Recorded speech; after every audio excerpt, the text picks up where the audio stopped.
The idea that I'm bringing together 10 Zelda-like games to scratch that Zelda-like itch is a bit absurd. Because you haven't played all of the actual Zelda games. I know you haven't. So why hunt out a Zelda-like when you haven't even touched plenty of Zelda actuals? Wait, don't answer that, actually, because no matter what you say, it's not going to sound quite the way you want it to sound. Unless you want it to sound overtly prejudiced against elves, because that's how I'm going to decide to interpret it. I just don't like silent protagonists. Silence is a virtue in elf societies, okay? People leak crap nobody cares about, but elves, they know Santa's secret to not vomiting after eating meringue cookies during present drops in France, and nobody can stomach a meringue cookie. Except Santa. The elves know how he does it. We don't. Think about that. Respect it. I don't like the low fantasy aesthetic. Oh, so a strong, empowered elf is fantasy to you. Okay, you got me. I don't like elves. Ha! Zelda and Link are Hylians, not elves. I tricked you. I mean Hylians. I don't like Hylians. Well, I don't like the way you keep realigning your hatred, as though you're saying things just to get out of talking to me. Okay, it's you. I hate you. You're a smug, unfunny dork who assumes too much about people.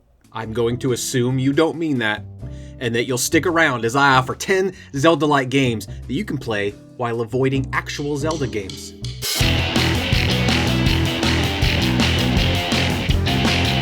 Before I go any further, please consider subscribing to this channel. I make weekly-ish videos about video games, including reviews and humorous skits and opinion pieces, and sometimes lists like this very video. First, what makes a Zelda-like video game? Well, honestly, Zelda games share a lot with the established Metroidvania genre, specifically that there's a focus on exploration and adventure, with combat generally taking a secondary focus. There's lots of secrets as rewards for exploration. Newly acquired power-ups and gadgets will encourage backtracking in order to ultimately proceed forward. Exploring dungeons or self-contained minimaps are essential to progress and generally require defeating dungeon bosses to gain new power-ups and gadgets. The truth is, though, I don't see much of a difference between Metroidvanias and Zelda-likes, except that Metroidvanias tend to be 2D side-scrollers, while Zelda-likes tend to be 3D or top-down affairs. But there are plenty of examples to contradict that observation, so we should probably call the genre Zeltroidvania or Castleroidra. No, don't do that. Have you ever said a word that actually tastes bad when you say it? First up, Darksiders, developed by Vigil Games, published by THQ Nordic, and loved by pro-compound word organizations. I played Darksiders War Mastered Edition. In this game, you play as War, one of the 4 horsemen of the apocalypse, and apparently the least cool of the horsemen, because none of the other horsemen are in the game. They're off doing horseman stuff, probably arguing about what to call their horses. Are the horseman horses called man horses? Conquest and Famine think so, but Death is being a disagreeable bitch like always. Darksiders is a third-person 3D action exploration game that's heavy on the action and comparatively light on the exploration. While the game does feature exploration, mostly for the purposes of finding collectibles, the real star here is the light puzzle solving and button mashing combat. The game makes you feel brainy and brawny at the same time. For the first few hours of play, expect to question my logic of including this game here on this list of Zelda-like games. The game leads with a lot of straightforward beat-em-up style combat with no Zelda design nods to be seen. Power-ups are rare, dungeons come a little bit later, and the level maps are constrained. But stick with it, because the game does evolve into dungeon exploration, puzzle solving by way of recently acquired gadgets, and boss battles that are themselves often more puzzle than punching bag. But I must stress, even though Darksiders does feel like a Zelda-like game much of the time, the beat-em-up ethos runs deep here, leaving the puzzle solving comparatively shallow. You'll walk away with tired fingers before tired brains, but as someone who prefers puzzle over action and generally likes to think deep about games and their characters' relationships, I do still quite like the melodramatic heaven versus hell motif here. Yeah, sometimes I want my Zelda dark and crispy, and that's what Darksiders offers.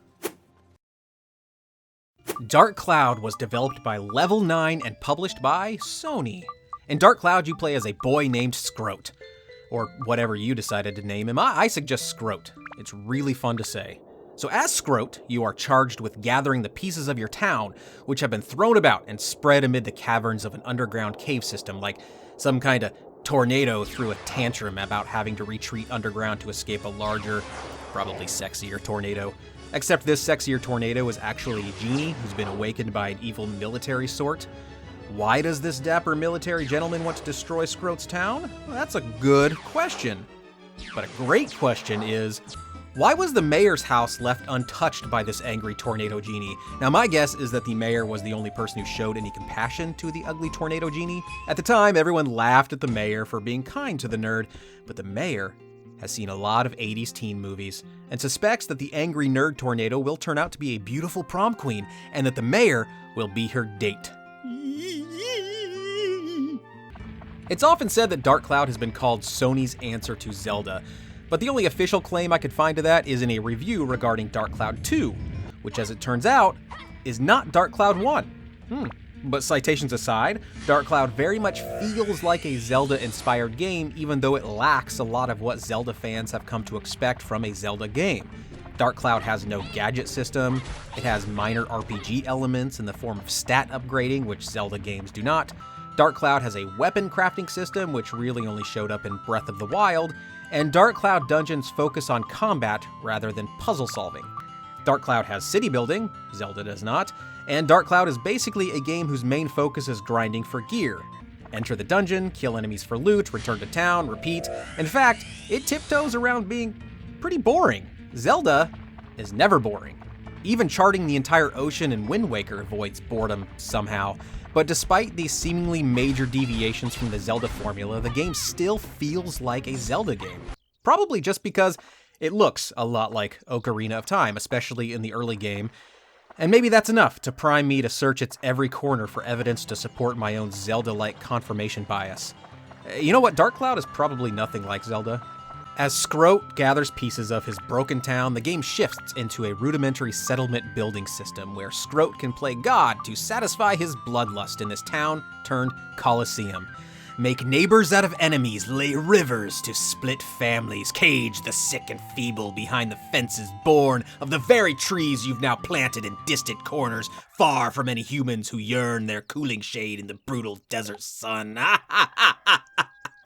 Oh man, I get what that military guy was about now. Oh man. Entertain me, citizens of Scroatville. Your suffering is delicious. Oh my god, there's more towns. My vengeful wake widens. The game was originally released in December of 2000 on the PlayStation 2, and though it suffers in the same way many 3D games did back then, those ways being that the camera control is finicky, the gameplay is very repetitive, and the environments are quite barren, the game is still incredibly fun, and it can be downloaded as part of a PlayStation Now subscription, or purchased individually. Oh, and DarkCloud 2 could probably make this list as well, but DarkCloud 2 is friends with Sexy Tornado, so we don't talk about DarkCloud 2. World to the West was developed by Rain Games and published by Soedesco in 2017. World to the West is a party-based action-adventure puzzle game where you control a band of characters, each with unique abilities that can be used to solve various puzzles on your mission to stop a bad guy or something. I don't really remember the plot. And that's not because I'm a bad game reviewer, it's because I'm not a game reviewer. This is a list of games, not a list of reviews. With that said, World to the West, 10 out of 10 star number thumbs. Good job, game. World to the West is easily the most Zelda-like game on this list, and is probably the main reason I made this list. This game just simply needs to be talked about more. I blame Soedesco. Most of their games they publish suck. In fact, the only other two gems are Rain Games' Teslagrad and D-Pad Studios' Owlboy. If you know of good Soedesco games, let me know in the comments below. Why does World to the West succeed where other Zelda-likes only kinda succeed? I primarily credit the world design. World design, which in a Zelda-like is essentially the same as level design since both are so intricately connected, can make or break a Zelda-like. The world must feel interconnected, providing impassable obstacles early in the game, then bringing the player back to those impassable obstacles later in the game as a means of the game's natural course of progression. A player shouldn't have to always simply remember to come back and blow up the thing with the new bomb power. A good Zelda-like will bring the player back to the thing naturally through quest lines or other environmental changes once the new bomb power is discovered. World to the West understands this, but still makes the player feel smart by making the connection between new bomb power and that bombable thing from hours and hours ago. Of all the games on this list, I recommend Zelda fans check out World to the West first. Sparklight was developed by Red Blue Games, published by Merge Games, and apprehended by the Oregon Metaphor Police for stealing my heart. I wasn't really expecting to like Sparklight. Game genres are best when either portmanteaued like Metroidvania or, let's see, what's another example? Metroidvania again? No, I did not run out of ideas, okay? Metroidvania again is actually a portmanteau of Metroid, Castlevania, and the 2018 educational children's game, It's Spring Again. And it's bad. It's a bad genre. Kids don't need to learn about mother brain and the health benefits of destroying candlesticks. That last one's a Castlevania thing. You can find hearts in candlesticks. Adding like to the end of an established series and calling it a genre is lazy. Except Zelda-like. Now that name is gold enough to be a whole video topic. But roguelike? Blah. Boo! Hiss! Wait, those aren't good expletives. Oh god. Let me try that run again with new words. Gross! Awful! No! Oh, that was much better. I'm glad I got that second run at it with different elements. Wait a minute! Caleb, did you just trick me into appreciating the roguelike gameplay structure? You bastard. Before Hades was heralded as the roguelike for people who don't like roguelikes, there was Sparklight, an admittedly simpler game mechanically than Hades, but one that abandons the idea that permadeath is a difficulty gatekeeper and can instead work as a mechanic in and of itself. When you die in Sparklight, you keep much of your inventory that you can then invest in the next run. This does remove the risk versus reward high that drives many lovers of roguelikes, but that's what makes it a perfect game for roguelike rogue haters like me. Sparklight is aesthetically a traditional top-down Zelda game. Mechanically, gadgets help maneuver your character through the world and its many dungeons. With Sparklight, the dungeons are much less intricate than a Zelda dungeon, but the grind is so satisfying. In fact, Sparklight probably falls more on the Dark Cloud side of Zelda-like than the World to the West side, with its focus on grinding and randomly generated maps. But where Dark Cloud shares its focus with settlement building, Sparklight focuses on gadget upgrades and exploration, which I personally prefer. One of my favorite aspects of most Zelda-likes is the freedom to become overpowered. If you're willing to explore the world, you'll find health and power upgrades letting you best bosses with barely a breath. Sparklight understands the satisfaction of an overpowered character, and so for that, earns extra heart containers in my heart. Ittle Do Too was developed by Swedish indie studio Ludosity and originally published by Nicalis. Ittle Do Too is what I'd call traditional Zelda-like in that it's a top-down perspective, and that's really the only meaning of the word traditional here. I mean, the second Zelda game, The Adventures of Link, was mostly a side-scrolling game. I don't know, I guess traditions are born of the first thing always. The traditional way to drink beer, you ask? Why in high school, at a bonfire in a random field, unable to enjoy yourself for the crippling paranoia of getting caught by the police and sentenced with a minor in consumption citation, suddenly realizing that's not paranoia you feel, that's the real tangible backseat of the police cruiser, of course. You know, traditional drinking. I like the top-down perspective of traditional Zelda-likes. I feel like the developers are literally framing everything I need to see in order to solve a specific puzzle, as opposed to 3D games with free camera movement that force me to spend most of my time scrubbing every inch of every new room for a hidden chest or a secret room entrance. Those free camera protagonists, they got some rubbery necks. Ittle Do Too pits Ittle, the player protagonist, and Do, the player's companion. I'm just kidding. The companion's name is Tipsy.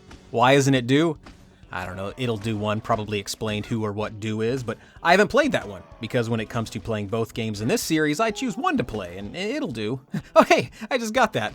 Anyway, you're on an ocean voyage that suddenly cuts short when a storm crashes your raft against the rocky beach of a strange island, sending 8 raft pieces across the land.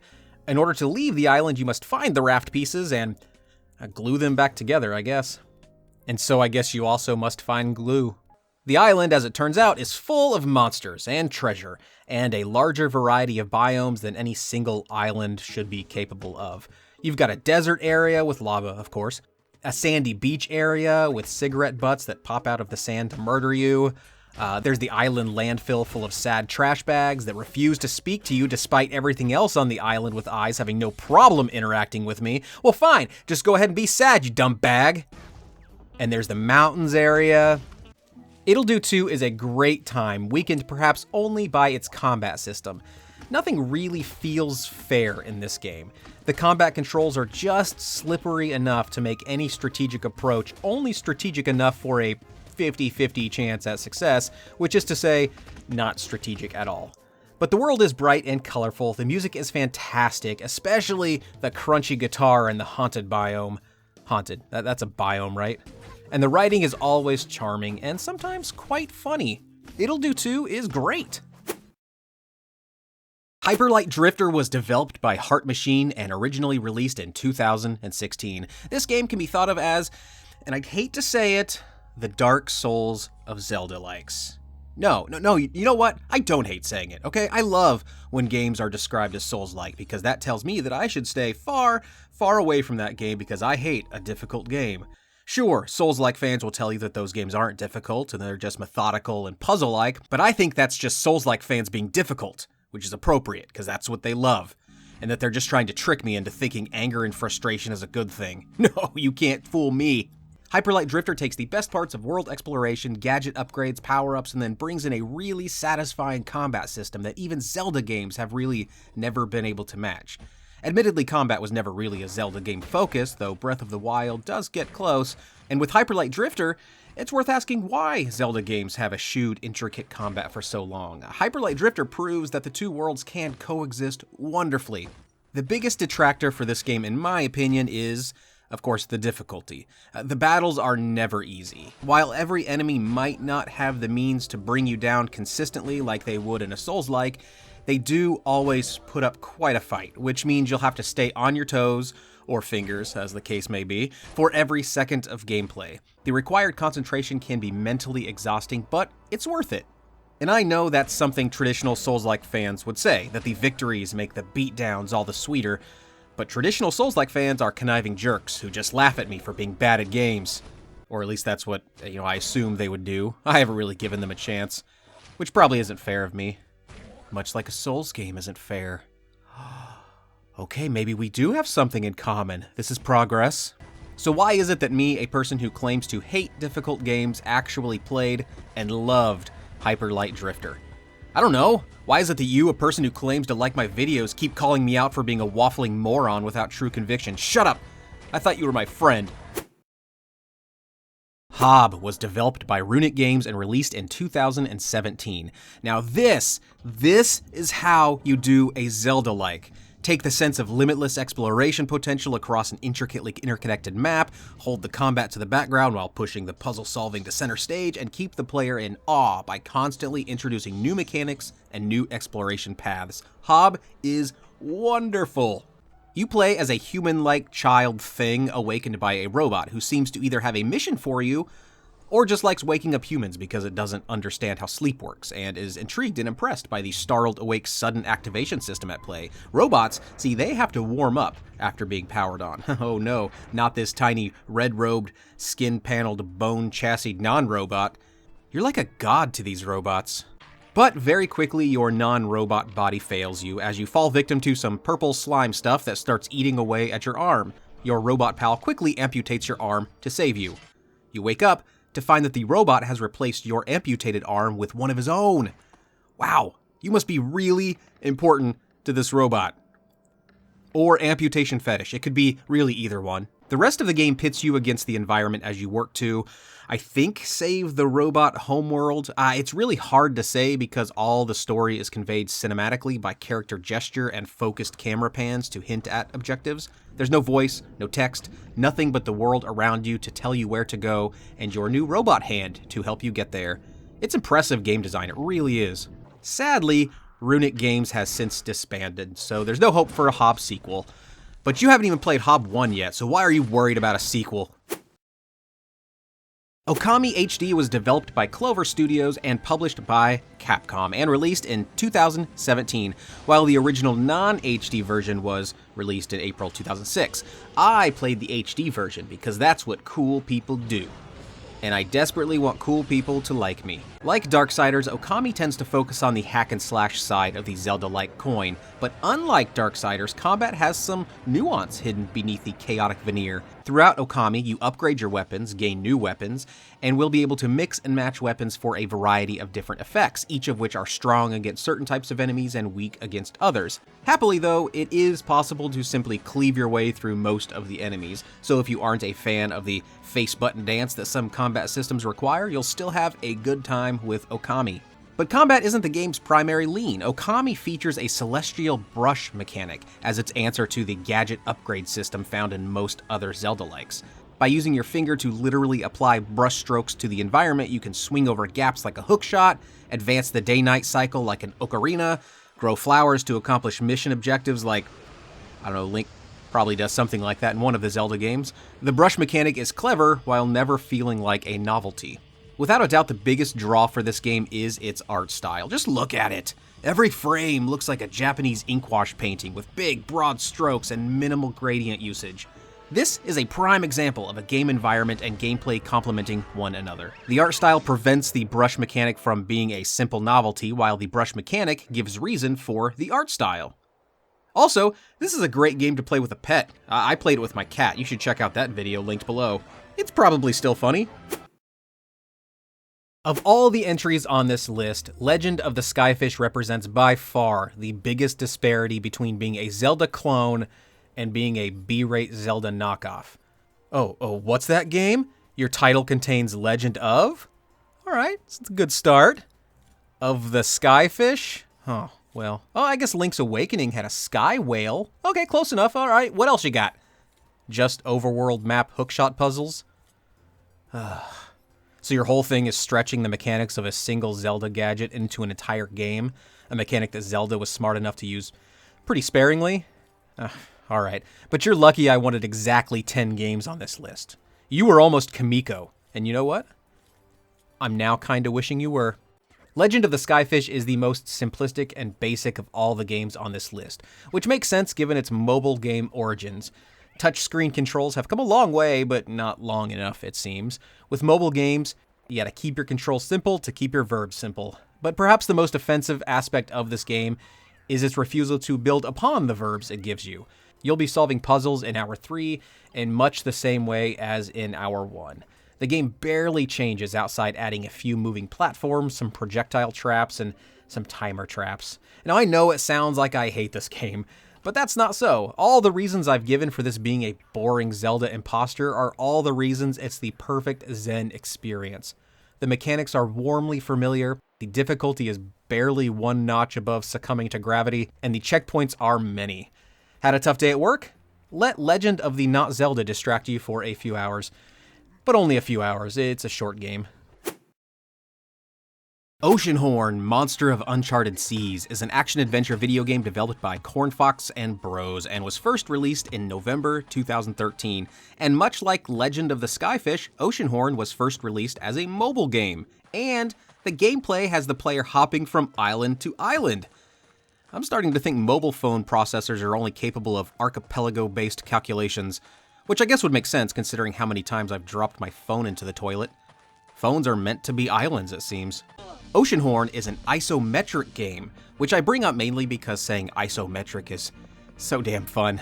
You can clearly see on the screen in front of you that the game is isometric. I don't need to tell you that, but I choose to, because I'm all about living a life that brings me joy. Isometric, isometric, isometric. Man, that really gets the endorphins pumping. Oh, endorphins. That one's fun to say too. Endorphins. Endorphins. The story here is a typical rescue somebody by exploring dungeons and gaining power-ups kind of tale. The somebody here is your lost father. The powers are typical gadget and weapon fare, bombs, arrows, spells, bows, and the dungeons are just dungeons. Oceanhorn isn't trying to dethrone the Legend of Zelda games. Oceanhorn is comfortable paying homage to the Zelda lineage and isn't shy about doing so, right down to the long-standing Zelda system that rewards players with an extra life heart slot after finding 4 heart pieces. Oceanhorn isn't ambitious. It's not unique in really any way, but it's extremely playable with simple mechanics and logical puzzles. It's a competent game that any fan of Zelda games should check out. That's 10 Zelda-like games you should probably play. Now let me know in the comments below if you've played any of these games and what you think of them. Or if you haven't played these games, do any of them pique your interest? I will be in the comments too, answering those questions. So join me, won't you? Otherwise I will be answering nothing. And I don't think you can really do that. I don't think that's possible. Anyway, please like, subscribe, and click the bell icon to make sure you don't miss future videos. If you're still watching this video, you obviously got something out of it. You obviously maybe like it, right? So please, it only makes sense to subscribe and click thumbs up. Thank you.